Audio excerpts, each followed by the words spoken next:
is presentation and discussion regarding renewal of the 0.6 cent sales tax known as Vision 2025, including but not limited to process, timeline, meeting dates, communication methods, and objectives. This agenda item was placed on the council agenda by Councilor Ewing and America. It's all yours. So we have a PowerPoint presentation. Is this thing on? Can you guys hear me okay? Yes. Out there? It's my first ever council PowerPoint presentation, just so that's clear. I didn't make it though. I'm just gonna talk while somebody pushes buttons over there. Got the buttons? Here it is.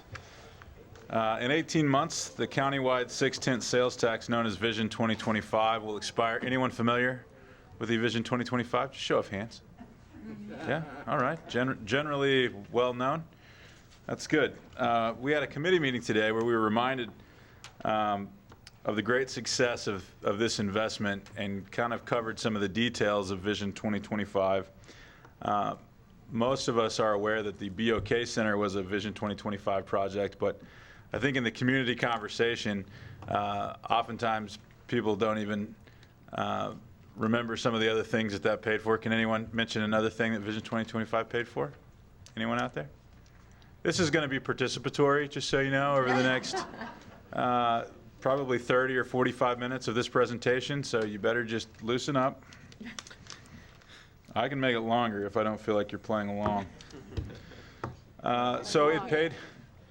That's a promise. Please play along. It's a promise. I'll get the gavel out. So Vision 2025 paid for things like investments in OSU Tulsa, NSU campus in Broken Arrow, OU Tulsa at the Schusterman Center, TCC, our public schools, paid for some infrastructure projects, and as a countywide project, paid for investments in our neighboring communities. There were pools and parks and community centers that were funded through Vision 2025, as well as downtown and neighborhood investments across the county.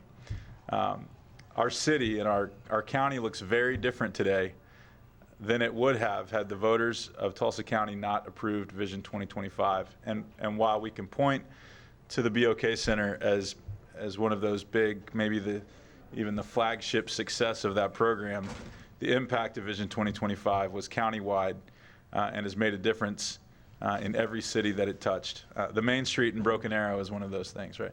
There's a lot of things to celebrate from Vision 2025. Some of those things were game changers, changed the way that people worked or visited or lived in the city of Tulsa.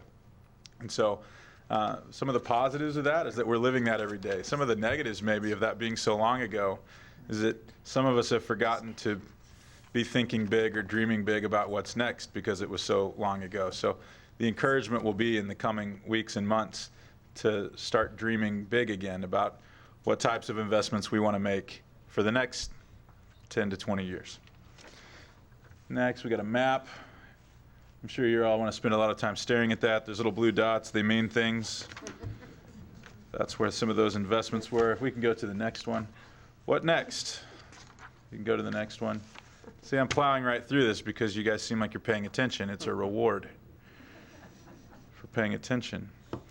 Early this year, the mayor and the council got together, spent a few hours on was it a weekend? It seemed like a weekend. It felt like a weekend. It was a wonderful experience.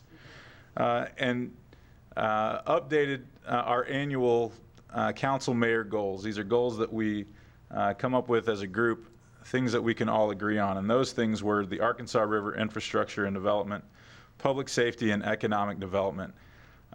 Mostly what I'm going to talk about tonight is the economic development piece. We've had task forces related to public safety. I've heard we've had that, Councilor Yes. Gilbert, a public safety task force going on for some time apparently, and the same thing with the Arkansas River. Over the last several months, doing a lot of work, really digging into those two areas and kind of developing a status update of where we are and what our opportunities are, both in terms of river corridor infrastructure improvements and public safety. The economic development is important, and we're going to talk about that a little bit tonight, because everything that you care about as a citizen of Tulsa is reliant upon a strong sales tax base as it relates to our civic investments. Some of you are probably crossing your arms and wondering why we're talking about this when we still have potholes on City of Tulsa streets. I'm glad that there are people like you in our community. They keep it interesting. But the reality is we've spent now, with the Improve Our Tulsa package and Fix Our Streets, since 2008, voters have approved over $1 billion of street infrastructure repair. So I'm hopeful that as we engage in the vision process, we can kind of start to ask what next. Not that that's finished. As we all know, it's an ongoing process of maintaining our infrastructure. The reality is, if we want to have funds in our city account to take care of things like infrastructure, police and fire, we have to be thinking of ways to inspire people to spend dollar bills in the cash registers of Tulsa. And so that's really, as we developed our priorities between the mayor and the council, we talked quite a bit about economic development, and that's this really vague governmental term. And so we even got a little bit more specific and kind of had a friendly internal conversation about what that meant to us. And I know that at least some of us believe that our focus should be on continuing to think of new ways to help generate sales tax revenue for the city of Tulsa so that we can pay for all of the nice things that the citizens want. Next slide. Next. Vice Mayor. It's not going. If the PowerPoint goes down, this entire presentation will go down. Well, It's hard to believe this is your first one, Blake. I know I will remain frozen until the next screen appears. Okay, fine. So the council kind of asked, we spent some time prioritizing as we went into vision what types of things we hoped to invest in as a community to affect the type of change, kind of big picture impact that we hope to see over the next decade or so. And we... The one with all of his notes? Yeah, it has your notes on it. Well, they're not notes, they're just drawings John sent. that I made, doodles. And those things are economic development and sales tax generation, are the types of things we want to invest in this vision package. Connectivity and transportation choices, and health, education, and safety, or community well-being. And those are kind of the 3 bullet points that rose to the top of our... It's up. There it is. See, I wasn't lying. Of our community conversation. And you might be wondering, Blake, how did you come up with those 3? Well, we hoped to employ some long-term thinking and data in our goal making, so we have a basis for these things. And really we started kind of asking internally, what are our pains, or what are the things about us that we don't like, that we want to address, that we think will be important things to focus some attention on as we look into the future. Next. Why is it important? So next, the basis, some of the basis for these particular objectives. We'll start here. You can see Tulsa down there at the bottom of the growth list amongst some peer cities. And at least we're not going the negative direction, but it's easy to identify that we're at a decision point. You've heard it said that if you're not growing, you're dying, and 1% growth over 13 years is as close to not growing as it gets. And I'm not trying to paint this dire, depressing picture, but the reality is there are communities around the country that are booming, that are attracting new talent, new jobs, new young people to their cities through a myriad of different initiatives. And I think we've got a real opportunity to do the same thing in Tulsa, but it will require that we invest in intelligent ways into our community. Next page. You see this graph, and in addition to being pretty, it's also telling. If you look to the right, you see that the orange line, which is the line that represents our suburbs, is trending up. The blue line that represents the city of Tulsa is trending down. So within our county or our region, while there's slight population growth, the city of Tulsa itself is not seeing that growth. Our suburban neighbors are growing and expanding. The city of Tulsa is starting to become landlocked and is losing some of our folks to the suburbs. That's not that big a deal in the grand scheme of it all, but if we're talking about that sales tax revenue, this becomes pretty important. Our suburban neighbors that used to be bedroom communities where people went home to sleep are now self-sustaining communities in a number of ways.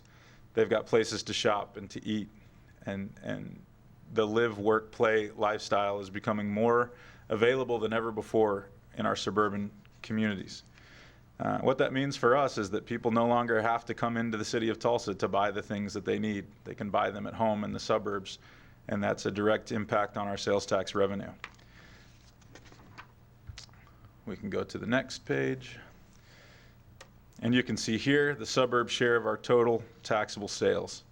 It continues to increase, and if you just assume that these trends are maintained, it will only increase more each year into the future. The suburbs aren't going to stop growing. They're going to continue to grow, and that will continue to erode our sales tax base in the city of Tulsa. Next page. I cleverly have an Amazon-looking arrow pointing in the up direction. Kudos to Jack Blair for creating that. The suburbs aren't the only place that our sales tax dollars are going. I assume that many of you shop more online than you ever have in the past.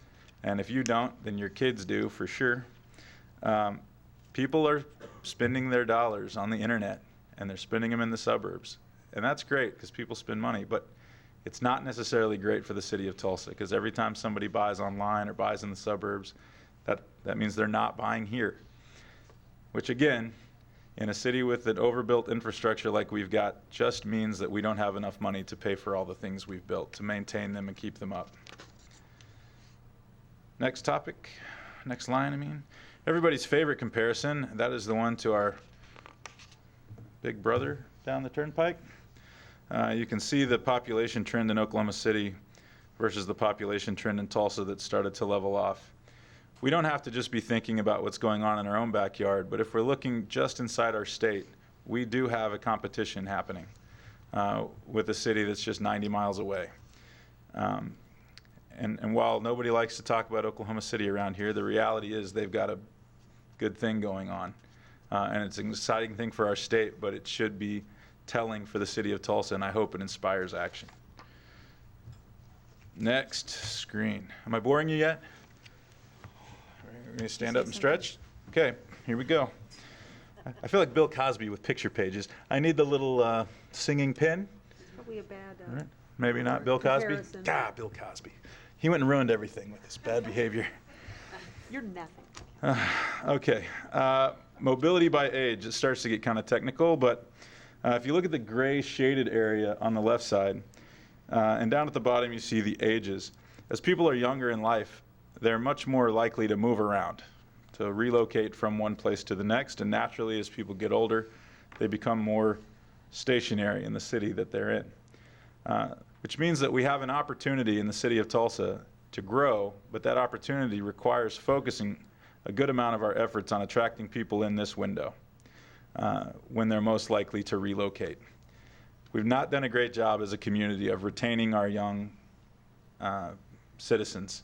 And I think we've seen in recent years as our downtown has started to come to life and some of our interesting and unique neighborhoods have started to boom and to grow, that more than ever before, young Tulsans are finding it perfectly reasonable to stay at home and to come back here after college or to not leave at all. So I think that's a positive trend, and if we keep that up through making smart investments, we're going to do all right when it comes to population growth and retention. Next page. The basis for those items. We'll talk about our connectivity. You can see where we rank amongst peer cities in public transportation, just talking about our bus service hours per capita. We've got a few below us, but most of those cities, even below us, are making investments into their public transportation. With an aging population in the city of Tulsa and with a desire to attract young Tulsans, investments in public transportation are considered by many to be a key part of that. the better job we can do of taking care of people and reducing automobile dependency in Tulsa, the more positioned we'll be to be healthy in the long term. I'm making some really broad statements, and if you want to talk to me about them later, I'm glad to, but I'm trying to make it quick. Next page is Oklahoma's overall health ranking. I know you might find it difficult to believe, but we do not score very highly when I'm talking about public health. Tulsa especially. Also, just so you know I'm fat, right? I don't want it to be like, who's the fat guy telling us that we're not healthy? Like, I know, okay? We can talk about that later too. Maybe if people made different kinds of investments in civic amenities, I wouldn't be so fat, is what I'm trying to say. Really just trying to lighten the mood. I'm not saying that for real. Oh, it could be, I don't know. But. Also, Mayor, they made a cartoon of us in the newspaper a while back. I don't know if you saw that, and I apologize that they drew us the same size. That's not fair to you, and I just think it's important to be on the record. Mr. Plant had no business drawing you the same size as me. I knew that's the first thing you'd notice about that cartoon. You're going the wrong way. Oh, well said. Where were we? So, as one of our items on the goals that we talked about was public health, you don't have to look very far for a basis for that. And that's not just because we care about people's health thing. If you want to not care about human beings and just care about money, an unhealthy city is a broke city. Cities that spend more money on health issues don't have that money to spend on, I don't know, tacos. So, probably a bad example, tacos. Bicycles is what I mean. If you spend all your money at the doctor, you don't have as much money to spend on a bicycle. Next page. And it's not just that we're all super smart and fat, sadly. You see that we don't rank as highly as we would like to rank in the percentage of our population over 25 with a bachelor's degree. Public education is also something that we've struggled to score highly on in the city of Tulsa, and therefore is included as one of the basis items for our goals. Next page. This is probably the most depressing statistic that you'll see here. The 2012 and 13 average freshman graduation rate is 54%. That means that of the freshmen entering high schools in our city, 54% of them are graduating. That's something that I think we should all be troubled by. There's a reason that this came up for the council and serves, again, as one of the basis for our goals and investments. I addressed this a little bit earlier. Some of you are asking, what about our basic infrastructure? I can't say it enough. A healthy city economically is capable of taking care of its basic infrastructure. Most of us here on the council have been here for a few years and struggle every year to try to figure out how to stretch our budget to cover the maintenance of all of the things that we've built. Some things about Tulsa aren't changing anytime soon. This is a city that loves its streets. We like to be able to get anywhere in town in 15 minutes or less with no traffic, preferably on a smooth road. So we built road upon road upon road and struggle with our sales tax revenue to maintain all that we've built. And so, I don't think we're going to go blowing up roads anytime soon. So we have to be thinking of ways to increase that sales tax base so that we can take care of things that you care about as Tulsans, like your smooth streets. Next page. And I think I say it and speak for the council with some pride that this council and the council that preceded us has done a better job than, well, maybe any since 1980 in focusing dollars specifically on your infrastructure. The Fix Our Streets program that you can see there almost to the far right spent more money on taking care of streets than all of those other little blue lines combined. So years and years of neglect on taking care of our infrastructure have produced the situation that we have today. And I think it's being addressed, and I think it's very likely that councils that follow this one will continue to address those infrastructure concerns. It doesn't have to be an either or in the city of Tulsa. that we just stop making investments for the future until we've taken care of catching the streets up to speed. Because if we do that, we'll just never, ever make any new investments. I think we can make smarter new investments that we're more capable of maintaining and that generate revenue to help offset some of the expense. So that said, we're going to engage in a public feedback process over the next couple of months, and we're asking for your ideas. And these are ideas from the well-established long-term Tulsa institutions, and these are ideas from you and your friends. Old and young, rich and poor, we want to hear your thoughts about what types of things we should be doing as a community to take the city of Tulsa to the next level. And these are fun conversations to have. Even just the exercise of dreaming about tomorrow, I think, is a positive one for a community. And so I believe I can speak for the council when I say that it's time for us to start thinking about these things again. What kind of city do we want to be 10 years from now? What kind of city do we want our kids to live in or our grandkids to live in? And is it just about smooth streets? Or do we want them to have a quality of life and a lifestyle that was better than the one that we even have today? The city of Tulsa was built by bold entrepreneurs who seemed to have the idea of leaving this city better than they found it. And because of them, we have a wonderful city to call home. I'm hopeful that not just your elected leaders, but that all citizens in Tulsa will start to grow or continue to grow this idea that we can leave this city better than we found it. And this is an opportunity to do that. So that said, we're going to go through what I believe to be the most comprehensive and open public engagement process that we've seen in the city of Tulsa. We have technology today that allows us to do some things and have a different kind of community conversation. So these dates that you see here, July 6th, July 14th, July 21st, and July 28th, are going to be public hearings where we're asking for the citizens of Tulsa to come and present ideas. And we're doing that in a little different way. That's going to be held in this room here. We're inviting people to come, speak right here, and make a presentation. And in that presentation, we're going to ask some questions.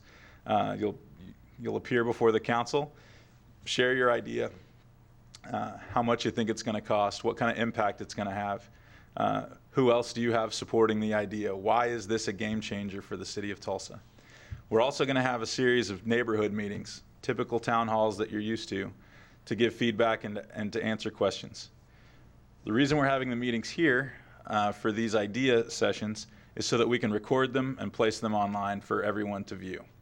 So no longer will the ideas be restricted to just whoever showed up at the meeting. You'll now be able to come, have it recorded, a YouTube video will be created, and be able to share that video on Facebook or other types of social media and rally support through an online community conversation. So the town halls that you're used to, you'll still be able to do that. That's going to happen. But now hopefully you'll be able, from the comfort of your own home, to view every idea that's presented and provide feedback on those things online. You can also contact your city councilor if you just want to say, hey, I really hope you invest in this thing or that thing, if you don't have a full-blown pitch for a capital item. The district meetings are on the next page. Some of these are going to be done by district. They're of course open to everyone in the public, but we're trying to do these in a way that you can have one conveniently located in your part of town. There will be more of these, and we've also heard from some like nonprofit groups or some different organizations around town that want to have their own vision meeting, and we're doing the best we can as a council to accommodate those and to appear at those to provide information. So if you want to be engaged in this process, there will be opportunities all over the place to be heard and to learn about what's going on with the putting together of the vision package. The next page, you don't have to read that, but you'll be able to download a PDF, fill this out, and this will kind of serve as the basis for making any presentations that are going to be made at the council meeting to really help presenters to cover all the bases when making a presentation. We hope that this will kind of weed out some of the wacky, not well thought through ideas and focus our presenters on putting something together that really has the best chance to be considered. The next page has pictures. of the kind of big thinking that we hope to inspire here.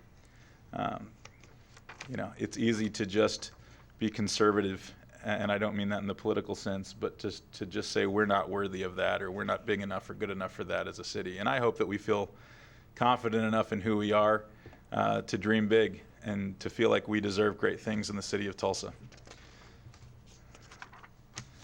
There's a couple more pieces of information that I didn't have on a slide. I think as soon as tonight, you can go to the website where you'll be able to view these videos, and that is cityoftulsa.org/vision. That will be the website throughout the process where you can view these YouTube videos. They'll all be housed there, along with the PDF copies of that form that I showed you before that has the explanation of someone's project. We also have all of the social media already put together. It's Facebook.com/Vision Tulsa, Twitter.com/Vision Tulsa. What am I missing? Same thing with Instagram. Vision Tulsa is the thing after the / on those items. That's specific to the city of Tulsa. If you want to interact with us through this process, we invite you to engage in any of those ways. A couple of structural things. This is used to be a countywide initiative. It's now a individual city initiative, and then the county will have its own initiative for its items. So each of the municipalities in the area will have their own process for public engagement. We're talking specifically about the city of Tulsa's. There's been some questions about the river and this and how those things play together. I know that it might be a little bit confusing that we've had river town halls and separate river discussions, but the idea is that voters will vote on these items at the same time, that the river is part of this. It was a big enough project to merit its own separate discussion, and that's why that's been going on in that way. These are the kind of economic development, quality of life type items that we're talking about. And you'll see how those things split out in the conversations that come in the next couple of months. With that, I think I'm finished, and I'll answer any questions either of my colleagues or of individuals in the audience. Mayor? I have a question. I'd like to speak for a few minutes, if that's all right, Sure. Mr. Chairman. Sure, Mayor. I might mention that a couple of the graphs that you had, Counselor, were pretty startling.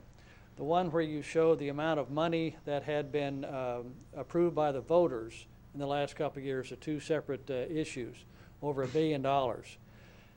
And the statement that needs to be emphasized is that those particular items would not have been so large if it had not been that we as a city did not maintain our street system. It failed prematurely because it had not been maintained properly, probably 10 to maybe 20 years prematurely. Therefore, it is paramount upon us that if we are going to do anything with this 0.6 of a penny, that we apportion a reasonable amount of that money set aside to maintain our system. If we come up with a lot of great ideas and great projects, but we don't realize that there is a cost involved to somebody to maintain that facility, whatever it might be, whether it's a skating rink or a soccer stadium or whatever it might be, if we can't afford to maintain it, operate it, and keep it in good shape, then we're not spending our money very wisely. We have to be able to really understand the significance of the cost of operation of having these great things. If we're able to give it to somebody else and they take that responsibility, or if we're able to set a pot of money aside for the maintenance as we are doing with the river, that is a smart thing to do. And also turn off your phone. Jeannie should have been the one telling you that. I know it. She should have, and she wanted to. One thing that we are certainly doing when we've had the concept of public safety that we've talked about now for about 2 years, being a portion of that 0.6, that not only do we need money set aside for the purpose of adding more police officers and firefighters for our city, because one of our core services we as a government have are to make certain that each and every day when we walk outside, we feel safe. Every one of us should feel safe and protected. And as long as we accomplish that in a good way that's affordable to all, then we've done our job, or at least a big portion of it. But along with that, in how I define public safety, is having safe streets. Is having streets that don't fail prematurely, that have potholes fixed permanently, that have good lights, that have good striping, that have good direction, good warning, good this, good that, and it cuts down on the wrecks, the deaths, the injuries, and it gives us a much more appropriate community where we really can get everywhere in 15 minutes or less. It's that type of vision that we envision and that we must have a discussion about very seriously. Because if we don't realize that we have to manage what we presently have as our responsibility as a government, the projects that we presently own and that we have the responsibility to maintain, if we add to that responsibility without having sufficient funds to pay for those operations, then we will see those lines on the right side of that graph even larger.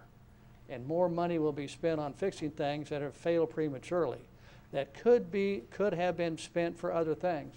Can you imagine if a third of each one of those lines would have been able to be used for a variety of other projects other than rebuilding a street system that failed prematurely? That is a significant amount of money that could have been used for other items that would have even put us in much better shape than we are right now as far as being an attractive city.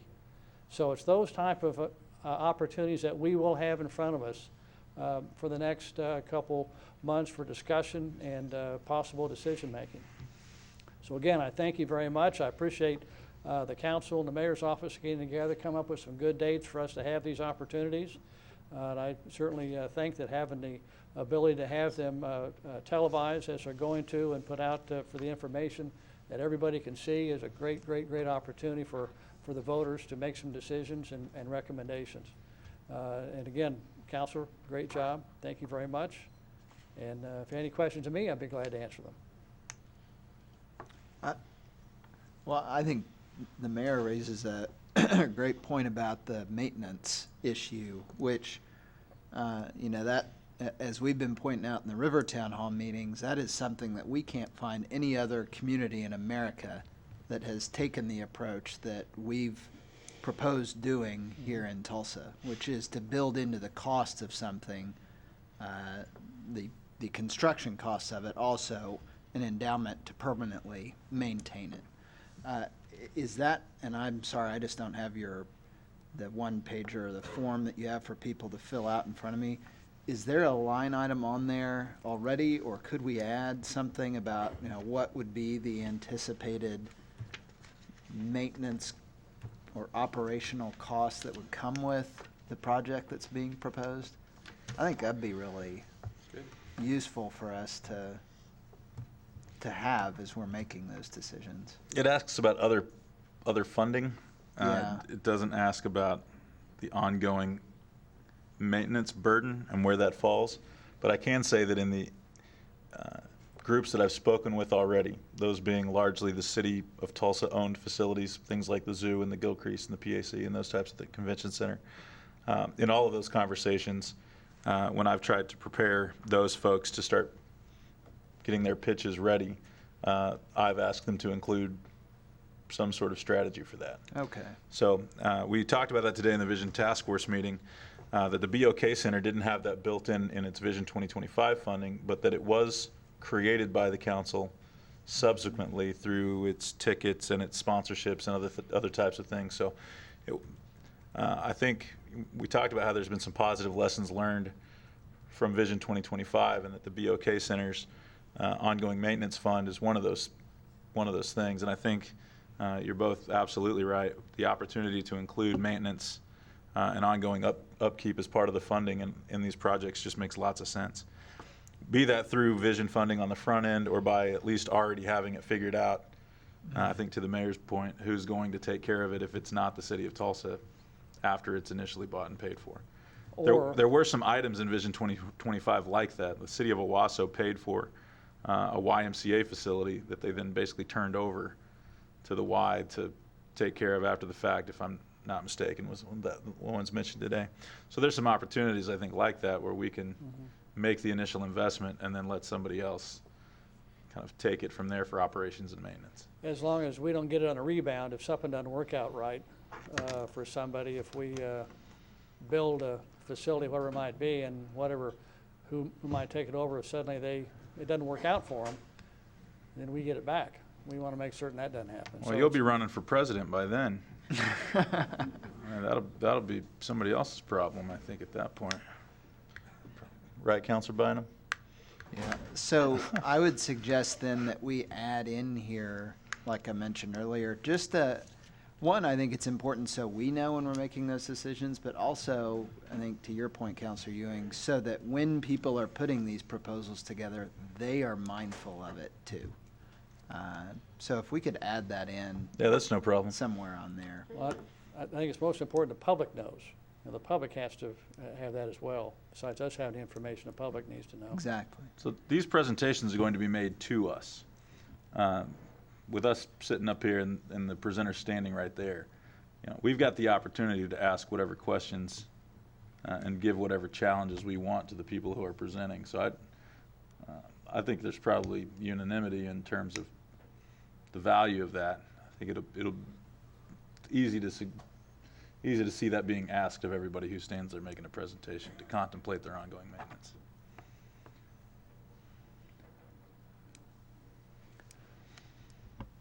Anyone? Yes, Councilor America.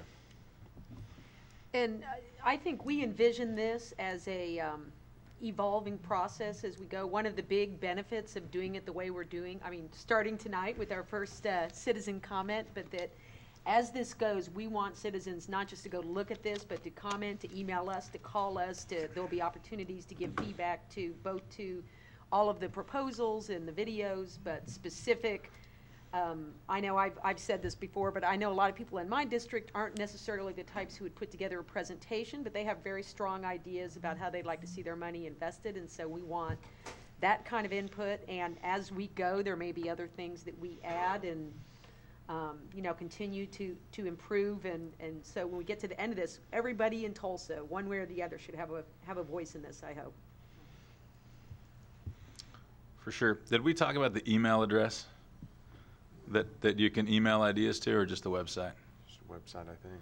The email address is vision@cityoftulsa.org. So throughout the entirety of the process, if you've got comments about the process, ideas, you'd like to email in your own video presentation, you can do that at vision@cityoftulsa.org. That email will go to all of us, to the mayor's office and to the council. And we'll be kind of pooling those questions and putting them online for everybody to see so that it really is as open and transparent a process as possible. Any other questions? Vice Mayor Fothergill, if you can go to the Oklahoma City graph real quick, I'd like to say one thing about that. That's kind of striking. You know, I knew it and could feel it, but when they have 200,000 more people and you see the amount of growth that's taken place, or the amount of separation, I should say, that's taken place between Tulsa and Oklahoma City since 1990, you start asking why. And I believe MAPS is one of those reasons. MAPS started in late 1993. They made an investment of $350 million in a wide variety of projects, all visionary. Renovations to Civic Center, the Myriad, the Fairgrounds, Bricktown Ballpark, Chesapeake Arena, the Canal, the Riverfront, the Library, and the trolleys. $350 million that's purported to have generated $5 billion in economic impact over that last 20 years. I think we've got to stick with those visionary projects, develop our city similar to the way that other cities have been developed, and then live off of that increased sales tax revenue that will come to us because we end up with more people coming here and staying here, as we saw throughout this presentation. So we used to be teaching those down the turnpike about various ways to do things in Oklahoma and in our nation, and I think we're having some lessons sent back to us, and I hope that we can replicate many of the things that we've been taught by our peers and our brothers and sisters just down the road. Well said. Any other questions? Okay.